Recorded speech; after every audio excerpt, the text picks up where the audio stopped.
Share ko lang sa inyo. Ilang araw na ako nagtitest dito sa sumasabit sa gums ko. Tara, tingnan nyo. Ayan, nakita niyo yan. Ang sakit. Lalagyan ko ng white floss. Tara. Pag nagpa-brace kayo, may kasamang ganito. Pero may bayad. Hindi ko lang alam kung magkano ito na kanina. Ito. Para siyang kandila. Ito. Lalagyan nyo sa yung... Ito, malambot siya. Malambot. Lalagyan ko yung sumasabit. Grabe, ilang araw na kasi.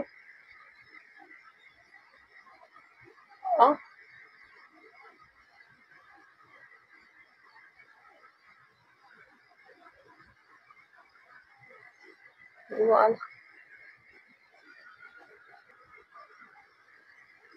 Ay, nakita niya.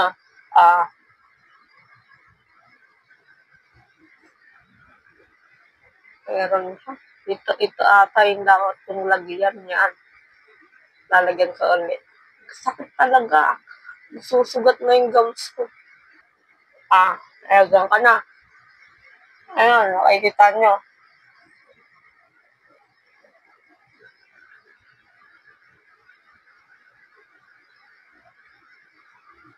Hindi na masyado masakit. Lalagyan ko pa siya. Ito. Ngayon na lang ulit talaga ako maglalagay nito. Pero nung mga first week ko may brace, lalagay ako nito. Tapos nito, napapansin ko, lumalaki na yung sugat ko sa gum. So, kailangan ko maglagay na nito.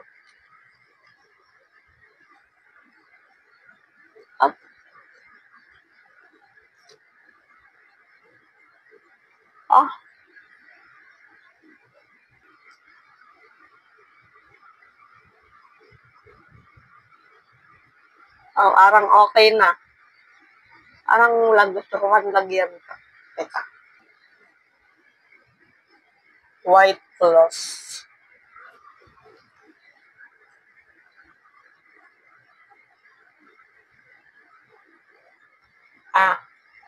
Ayun, nakita niya. Kaya nilalagyan yan. Ayun. Perfect. Pag nawala, lagyan ulit. Saka wala namang kung malunok naman yun. Wala namang effect. Safe yun. Okay, hanggang dito na lang muna.